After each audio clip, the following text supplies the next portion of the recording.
صوفیانہ مٹھاس۔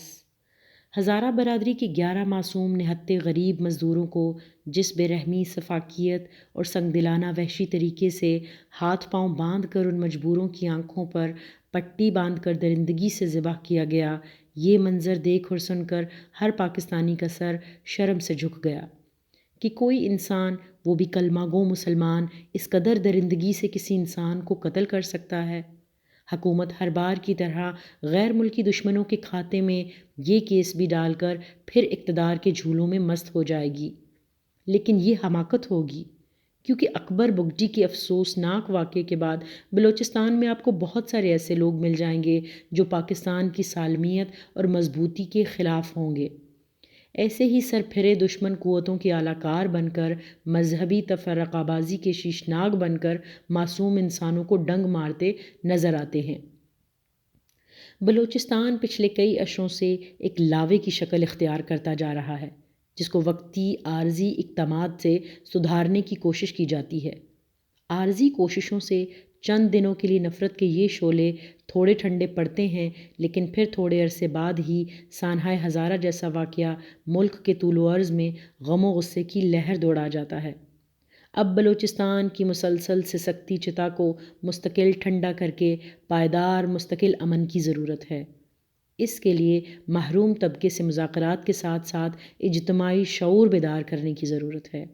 اس کے لیے دانشوروں، ارباب علم و دانش اور مذہبی علماء کرام کو بھی اجتماعی شعور کی بیداری، امن، بھائی چارے، پیار محبت کی فضا پیدا کرنے کی اشد ضرورت ہے۔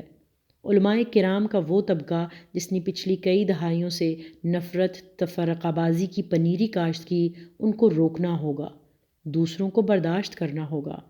تمام مکاتب فکر کے علماء کرام کو ایک میز پر بٹھا کر قائل کرنا ہوگا کہ بہت ہو چکا، اب نفرت، تفرقہ بازی، کفر کی گولہ باری بند کر کے پیار و محبت کے پھولوں کو کاشت کی ضرورت ہے۔ امن، بھائی چارے، مثالی رواداری کا ماحول بنانا ہوگا، کیونکہ تفرقہ بازی اور دوسروں پر کفر کے الزامات نے پاکستان کی بنیادوں کو کھوکھلا کر کے رکھ دیا ہے۔ اب ملک کی فضا کو امن، بھائی چارے میں بدلنے کے لیے حقیقی اقدامات کی ضرورت ہے۔ اگر تفرقہ بازی کے سیلاب کو روکا نہ گیا تو پھر خدا نہ کرے ہزارہ برادری جیسے دردناک واقعات دوبارہ وقوع پذیر ہو سکتے ہیں۔ امن، رواداری، پیار، محبت، دوسروں کو برداشت کرنے کے ساتھ ساتھ تمام انسان خدا کا کنبہ ہیں۔ مخالف نقطہ نظر کے لوگوں کو برداشت کرنے کا جذبہ فروغ دینا ہوگا۔ برصغیر پاک و ہند کی تاریخ میں امن، بھائی چارے، انسانی دوستی میں صوفیہ کرام نے بہت اہم کردار ادا کیا ہے۔ موجودہ تفرقہ بازی، نفرت، دوسروں کو تحقیر سے دیکھنا، خود کو حق پر، دوسروں کو کافر قرار دینا جیسے جذبات بہت فروغ پا گئے ہیں۔ ان کو مٹانا ہوگا، پھر سے گلشن تصوف کے گلشن کو آباد کرنا ہوگا۔ صوفیانہ مٹھاس سے نفرت کی آگ کو ٹھنڈا کرنا ہوگا، دوسروں کو برداشت کرنا ہوگا، انسان سے پیار کرنا ہوگا۔ کوچہ تصوف کا دامن ایسے واقعات سے بھرا پڑا ہے جہاں پر ہمیں انسان دوستی کے عظیم مظاہرے نظر آتے ہیں کہ عقل حیران رہ جاتی ہے۔ یہی وہ عظیم میٹھے لوگ تھے جن کے آستانوں پر مذہب کی تفریق کے بغیر آنے والوں سے پیار کیا جاتا تھا، انہیں گلے سے لگایا جاتا، ان کو پیار سے ایک ہی دسترخوان پر بٹھایا جاتا تھا، جن کے دسترخوانوں پر مسلم غیر مسلم کی تفریق کی بجائے اللہ کی مخلوق کا درس دیا جاتا تھا، جہاں پر انسان کو اہمیت دی جاتی تھی۔ صوفیہ کرام کی مساجد اور خانقاہوں میں نفرت نہیں، پیار کی مٹھاس بانٹی جاتی تھی، جن کے لنگر خانوں پر مسلم غیر مسلم سب اکٹھے کھانا کھاتے تھے، جبکہ علماء کی فوج نے غیر مسلم تو درکنار، مسلمانوں کے آپس کے چھوٹے چھوٹے نظریاتی اختلافات کو اس قدر بھڑکایا ہے کہ اب ایک ہی کلمہ پڑھنے والے، ایک ہی رسول قرآن کو ماننے والے ایک دوسرے کی جانوں کے دشمن ہیں۔ کوچہ تصوف میں پیار بانٹنے کے ساتھ ساتھ دوسروں کو برداشت کرنے کا سبق دیا جاتا ہے، جہاں پر دشمن کو بھی گلے لگایا جاتا ہے۔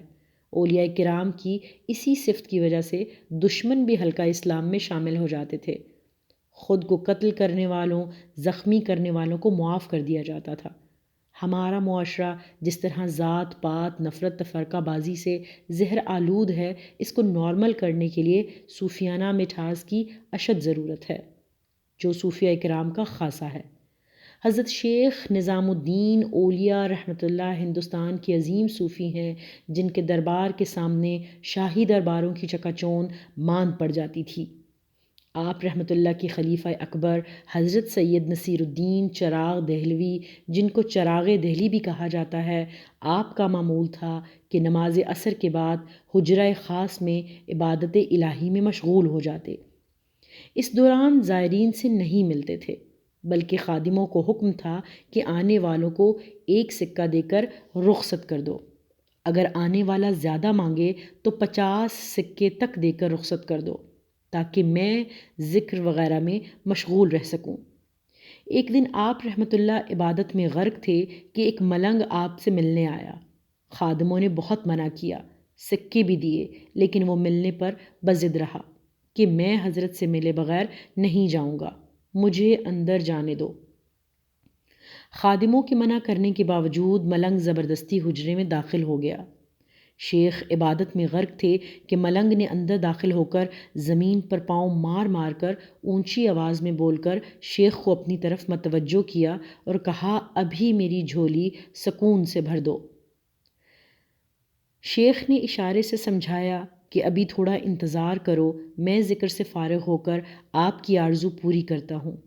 لیکن ملنگ تو پتہ نہیں کس اضطراب میں گرفتار تھا، اشارے کو انکار سمجھ کر چھپایا ہوا خنجر نکالا اور شیخ نصیر الدین چراغ دہلوی پر خنجروں کی بارش کر دی۔ ملنگ وحشیانہ طریقے سے خنجر کے وار کرتا رہا، شیخ عبادت میں مشغول رہے۔ آخر ملنگ آپ کو شدید زخمی کر کے باہر کی طرف بھاگا تو باہر خادموں نے ملنگ کو خون آلودہ خنجر کے ساتھ دیکھا تو پکڑنے کی کوشش کی۔ ملنگ نے خادموں کو بھی زخمی کر دیا، لیکن آخرکار پکڑا گیا تو خادم ملنگ کو اندر حجرے میں لائے تو شیخ نصیر الدین چراغ خون میں نہائے ہوئے کپڑوں کے ساتھ زمین پر پڑے تھے۔ آپ کی حالت دیکھ کر خادم دیوانے ہو کر ملنگ کو مارنے لگے تو دلوں کے مسیحا شیخ بولے، نہ، اس کو کچھ نہ کہو، اس کو چھوڑ دو، اس کا کوئی قصور نہیں ہے۔ تو خادم بولے، شیخ آپ خون میں بھرے پڑے ہیں، اس کو معاف کر رہے ہیں؟ تو شیخ بولے، یہ زخم تو میرے مقدر میں تھے، اس میں اس کا کوئی قصور نہیں ہے، میری تقدیر میں تھا میں اپنے خون میں نہاؤں، اس لیے اپنے خون میں نہا گیا۔ پھر آپ نے خادموں کو حکم دیا، اس کو 50 اشرفیاں اور تیز رفتار گھوڑا اور جانے کا رستہ دے دو۔ درویش با کمال کا حسن سلوک دیکھ کر ملنگ حیران رہ گیا۔ جنون ختم ہوا، شیخ کے قدموں پر سر رکھ کر بولا، اے حقیقی سلطان، میں نے تم کو مارنا چاہا، تم مجھے زندگی بخش رہے ہو؟ تو شیخ نے اس کو اٹھایا اور کہا، اس سے پہلے کہ یہ خبر شہر میں پھیل جائے اور سارا شہر یہاں اکٹھا ہو جائے اور کوئی میرا دیوانہ تمہیں نقصان پہنچا دے، میں نے تم کو دل سے معاف کیا۔ تم فوری موقع کا فائدہ اٹھاؤ اور یہاں سے بھاگ جاؤ، میں نے تم کو دل سے معاف کیا۔ ساتھ ہی آپ نے خادموں کو حکم دیا کہ فوری طور پر اس کو گھوڑا اور اشرفیاں دو۔ لہٰذا اس ملنگ کو روانہ کر دیا گیا۔ تو مریدوں نے پوچھا، اے مالک، وہ آپ کو مارنا چاہتا تھا، آپ نے اس کو اشرفیاں دے کر رخصت کیا؟ تو آپ نے کہا، ہو سکتا ہے اس کو بھی میرے کسی عمل سے دکھ پہنچا ہو، اس لیے ایسی حرکت کی۔